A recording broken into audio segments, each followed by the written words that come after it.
Fat transfer এটি বলতে আসলে কি বোঝায়? ফ্যাট ট্রান্সফার এটা খুব কমনলি আমরা ব্যবহার করে থাকি, কিন্তু অ্যাকচুয়ালি জিনিসটাকে যদি আপনি মেডিকেল টার্মে আমরা বলি, এটাকে আমরা বলি লাইপোফিলিং অথবা ফ্যাট গ্রাফটিং। গ্রাফট জিনিসটা হচ্ছে শরীরের এক জায়গা থেকে কোনো টিস্যু নিয়ে আরেক জায়গায় যখন আমরা দিয়ে আসি এবং সেইখানে সে নতুন করে রক্ত চলাচল তৈরি হয় এবং সেইখানে সে আবার নতুন করে সেই টিস্যুর ফাংশনটাকে ফিরে পায়। তাই ফ্যাট ট্রান্সফারের কনসেপ্টটা হচ্ছে আমাদের শরীরে যেসব জায়গায় ফ্যাট অনেক বেশি, যেমন ধরেন তলপেট, থাই, এইসব জায়গায় যে বলবে যে আমি স্লিম, তার তলপেটেও কিন্তু আপনি কিছু পরিমাণ ফ্যাট পাবেন, কারণ ওটা খুবই রেজিস্ট্যান্ট টাইপের ফ্যাট হয়, সেই ফ্যাটটা সহজে যেতে চায় না। আচ্ছা, এখন সেই ফ্যাটটা নিয়ে আবার দেখা যায় যারা অনেক স্লিম অথবা যারা বয়সের সাথে সাথে যাদের ডার্মিস বা চামড়া পাতলা হওয়া শুরু হয়েছে, যাদের বডির ক্রিজ লাইনগুলো, যেমন দেখা যায় যে এই যে নাকের এবং গালের মাঝে যে ক্রিজ বা গাল এবং ঠোঁটের মাঝে যে ক্রিজ, এই ক্রিজগুলো প্রমিনেন্ট হতে থাকে, অনেক বেশি বোঝা যায়। তখন আমরা দেখা যায় যেই জায়গাটায় আমরা ফ্যাট অ্যাভেলেবেল পাই, সেখান থেকে ফ্যাটটাকে সাকশন করে বের করে এটাকে আমরা প্রসেসিং করি।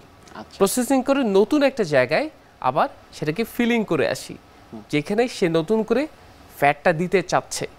এই প্রক্রিয়াটা টোটালি হচ্ছে ফ্যাট গ্রাফটিং অথবা লাইপোফিলিং অথবা ফ্যাট ট্রান্সফার। ছেলে এবং মেয়ে উভয়ের ক্ষেত্রেই কি এটা করা হয়ে থাকে?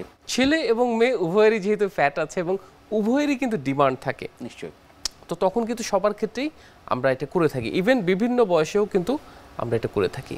সেক্ষেত্রে আসলে কারা চিকিৎসকের শরণাপন্ন হবেন, অর্থাৎ কোন কোন ক্রাইটেরিয়া থাকলে কিংবা কখন চিকিৎসকের কাছে যাবেন বা হাসপাতালে যাবেন এই নতুন পদ্ধতিতে আসার জন্য?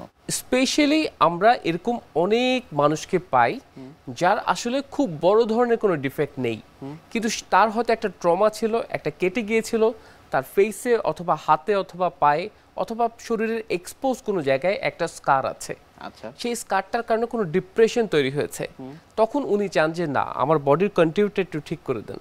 তখন আগে দেখা যেত আমরা অনেক বেশি ফিলার ব্যবহার করতাম, আর্টিফিশিয়াল, যেটা হাইয়ালুরোনিক অ্যাসিড বেসিক্যালি, কিন্তু এখন আমরা সেটা না করে আমরা ফ্যাট ট্রান্সফারটাকে এনকারেজ করছি এই জন্য, কারণ হাইয়ালুরোনিক অ্যাসিড ডেফিনেটলি একটা আর্টিফিশিয়াল থিং, একটা সার্টেন টাইম পরে সেটা অ্যাবজর্ব হয়ে যাবে এবং দেখা যাচ্ছে এটা বডির সাথে ইনেট কোনো বস্তু না, বডির সাথে মিশে যাবে না। কিন্তু ফ্যাটটা যেহেতু তার নিজের শরীরেরই এবং সেটা অন্য একটা জায়গায় দিয়ে আসা যায় এবং সেটা নর্মাল ফ্যাটের মতোই, সেটাও কিছু লস হয়ে একটা সার্টেন অ্যামাউন্ট দেখা যায় 2/3 মতো লিভিং টিস্যু হয়ে যায়। তো তখন আমরা এই জন্য কিন্তু ফ্যাট ট্রান্সফারটাকে এখন এনকারেজ করছি।